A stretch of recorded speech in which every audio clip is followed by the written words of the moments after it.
Hoy nos encontramos en esta ciudad histórica para rendirle tributo a los fundadores de nuestra patria, a quienes ofrendaron su vida al servicio, a quienes ayudaron a edificar el más sublime de los sueños, el nacimiento de una gran república.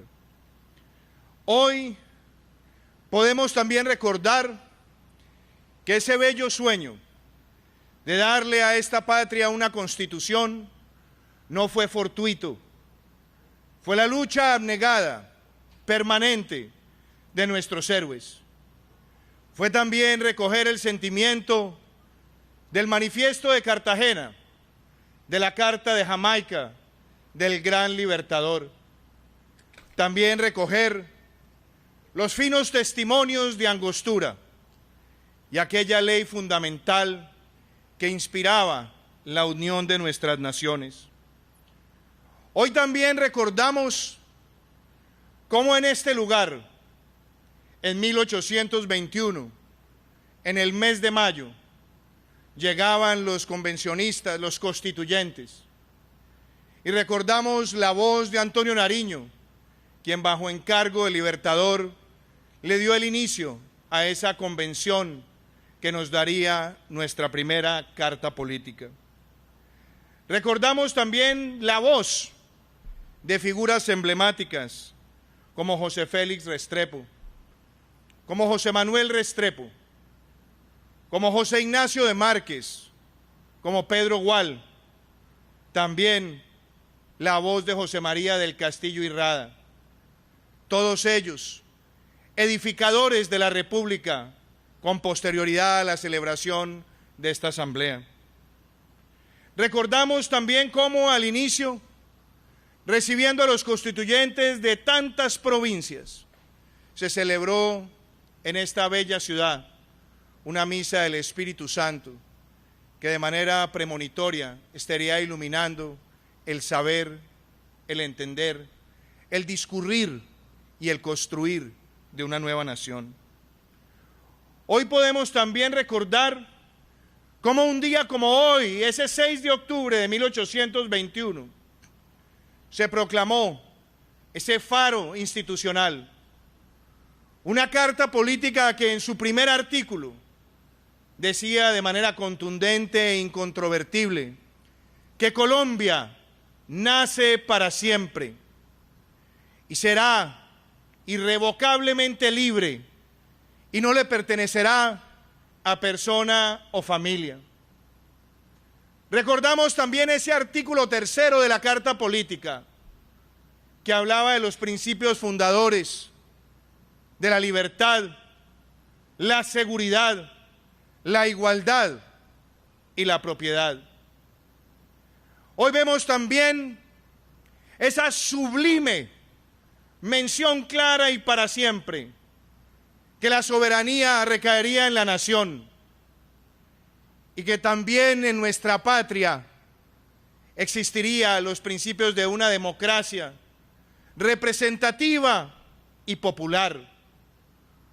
Una democracia que tiene el presidencialismo, pero que tiene la tridivisión del poder y la separación de los mismos para que no se presenten abusos, para que existan los pesos y contrapesos. También encontramos los primeros principios del proceso debido para garantizar los derechos judiciales. Recordamos también de manera preclara cómo en esa carta se estaba plasmando un principio descentralizador, una articulación también con las provincias y desde luego la obediencia permanente de las fuerzas militares a toda la estructura institucional. También podemos evocar de esa bella carta política el principio de defender la igualdad de todos y de garantizarle a todos un principio de oportunidad para el progreso. Podemos también recordar ese bello artículo 183 de esa Constitución, donde se decía que los extranjeros en Colombia gozarían de los mismos derechos de los colombianos siempre y cuando cumplan con la ley. Se constituyó por primera vez el principio para que el ciudadano pudiera reclamar sus derechos, haciéndolo siempre con respeto y obediencia a las normas. Recordamos también de manera elocuente esa voz de los convencionistas cuando pedían que en el territorio colombiano se cimentara la educación para todos y se le diera fin a la esclavitud. Todos esos principios hoy están en nuestra memoria en esta bella ciudad, en esta ciudad que recogió a Bolívar y a Santander, que le entregó a cada uno la primera responsabilidad naciente en la República, a uno como presidente y a otro como vicepresidente, y les encomendó la obediencia eterna a estos principios nacientes. Esa es la Constitución de Cúcuta, una Constitución que une naciones, que invita a un gran sueño, que invita a la integración permanente, que busca la igualdad de derechos y la defensa de la propiedad como principios axiales de una sociedad libre, donde el Estado no limite ningún anhelo lícito de fundar un negocio o industria, como también quedaron en los testimonios de los constituyentes. Una Constitución que abrió el camino para tener reformas, pero hacerlas con el debido rigor, pasando además por un Congreso bicameral, donde el debate de las leyes se decantara y no fueran las primeras emociones las que definieran el espíritu normativo de la República, sino justamente agotando el debate, dar la posibilidad de crear consensos. Esa es la carta política que hoy celebramos, una carta política que ha sido principio, rector, faro, corifeo y luz de los desarrollos normativos posteriores. Pero qué bueno también hacerle un reconocimiento a lo que también se hizo en este Congreso, a un Congreso que se extendió hasta el 14 de octubre de 1821, donde se promulgaron leyes que hoy también se hacen grandes. El principio de ver nacer una educación pública para todos, el empezar el fin de la esclavitud, el darle también a los indígenas igualdad de derechos y empezar a entender su cosmovisión. Desde luego, la promoción también de la agroindustria, el desarrollo agropecuario y las primeras fuentes de ingresos para la nación, enriquecidas por la sabiduría de José María del Castillo y Rada. Son muchas cosas las que hoy recordamos de ese episodio monumental, donde se dejaron atrás las divisiones, donde no fueron las rencillas personales las que guiaron el destino de esta nación, sino el deseo de todos a contribuir bajo ese tricolor amarillo, azul y rojo que trajo a esta tierra Francisco de Miranda y que de manera persuasiva llegó a todos quienes construían el anhelo libertador. El nombre también de esta tierra, que honra el descubrimiento y que hace del término Colombia tierra de Colón, para no negar la historia, para enriquecerla, pero darle a partir de este nacimiento la contextura de ser grande, y al ser grande, alejarse de la política pequeña. Es curioso, o tal vez sea de alguna manera una feliz sincronía, que mientras celebramos los 200 años de esa primera constitución que abrigó a venezolanos, ecuatorianos, panameños y neogranadinos en esa gran Colombia, estemos también celebrando 30 años de la Carta Política de 1991.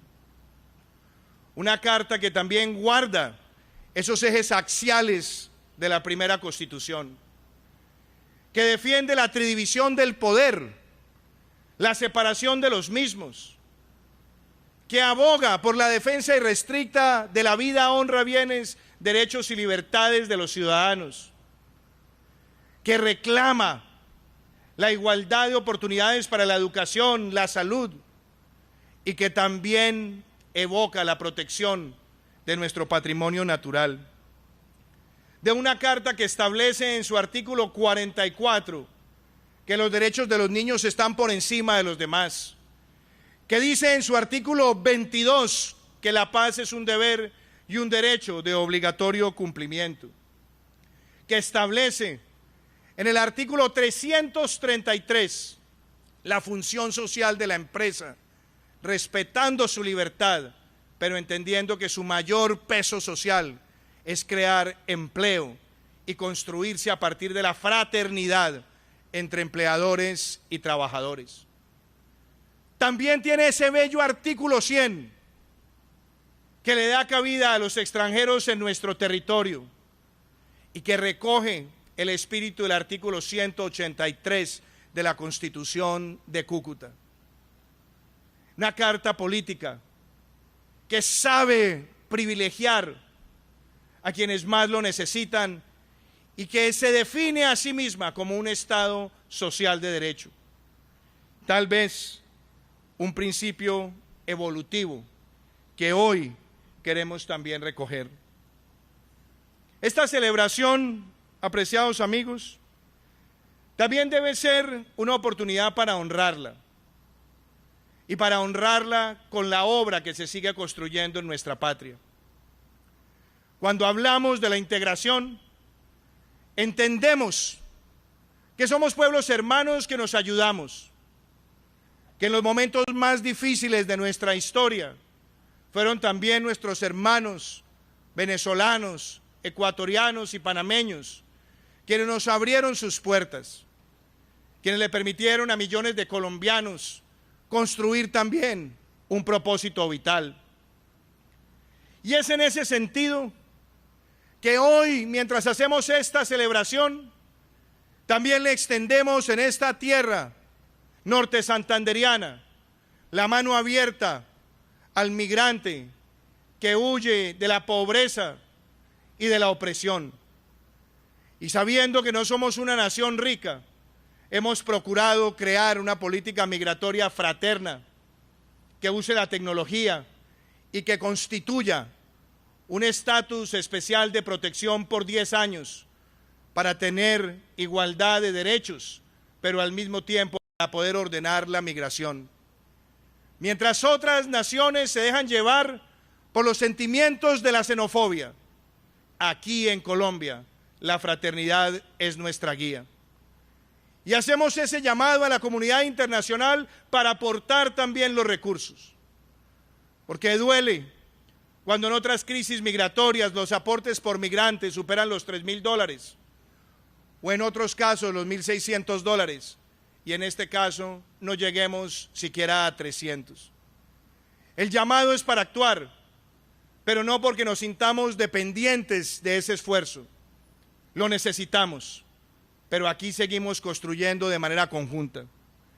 Y recordando el artículo 183 de la Constitución de Cúcuta y el artículo 100 de la Constitución de 1991, tengo en mi poder el primer carnet que se hace como demostración de lo que será entregado para 1.800.000 migrantes en nuestro territorio, para que tengan su identificación, para que se sientan visibles y acompañados en nuestro territorio.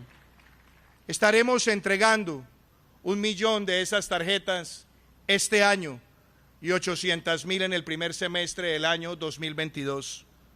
No hay en el mundo un esfuerzo de paz tan grande ante el dolor de un pueblo como el que hemos construido.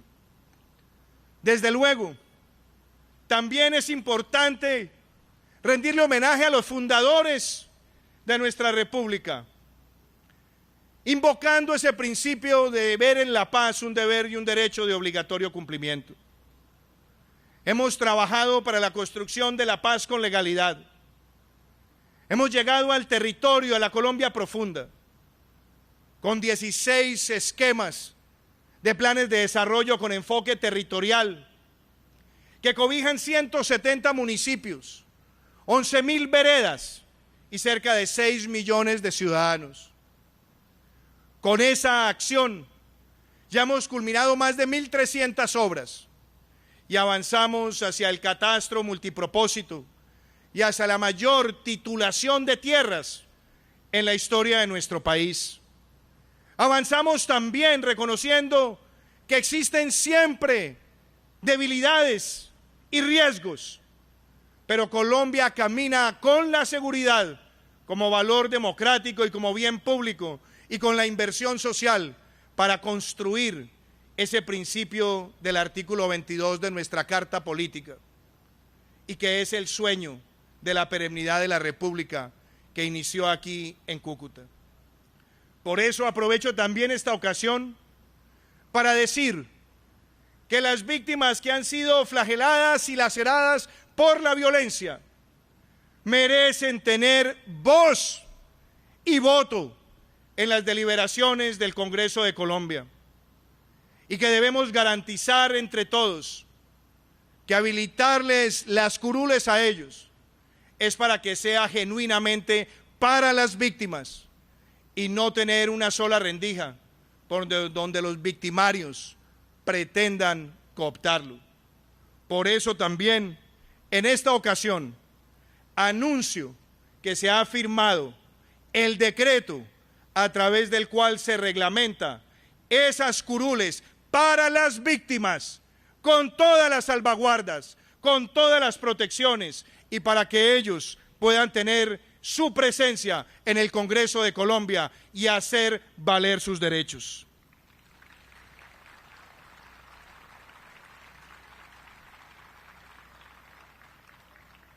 Emociona también que cuando recordamos lo que se dijo en este Congreso Constituyente de Cúcuta, hablando de la educación pública y buscando la igualdad de todos, también en este año 2021, 200 años después, tengamos ya la educación pública, universitaria, técnica y tecnológica pública, gratuita, para los estratos 1, 2 y 3.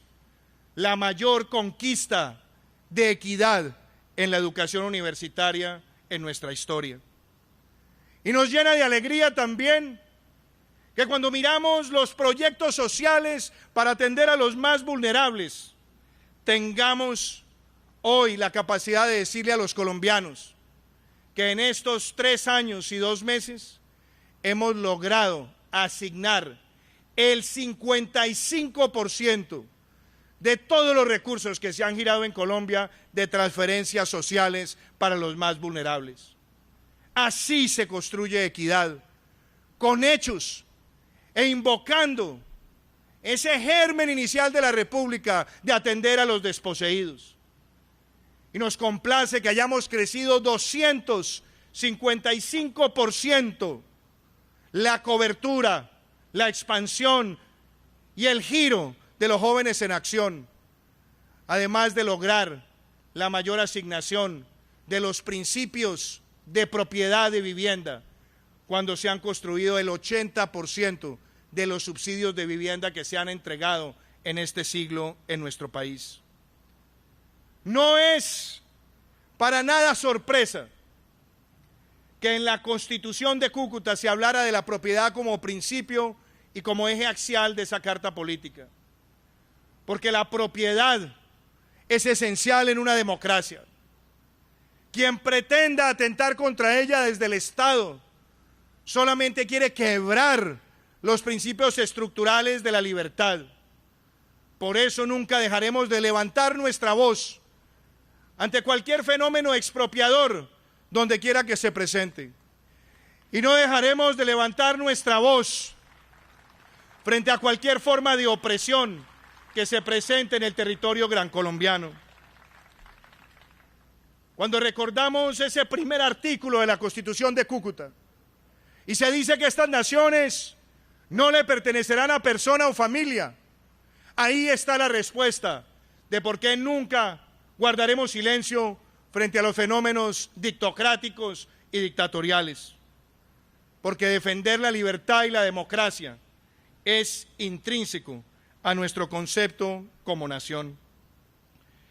Yo quiero invitarlos a todos ustedes a que hoy celebremos la unidad, a que reconozcamos que fue aquí donde empezó el sueño de la República, a que fue aquí donde nuestros padres fundadores, donde nuestros héroes dejaron a un lado las diferencias y pensaron en el concepto de esa gran Colombia.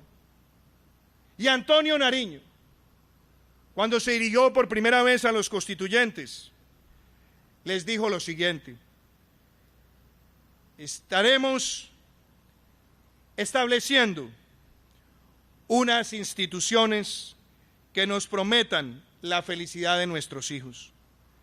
Esa felicidad, esa equidad es nuestro norte y siempre lo será. ¡Que viva Colombia! ¡Que viva la gran Colombia! Muchísimas gracias.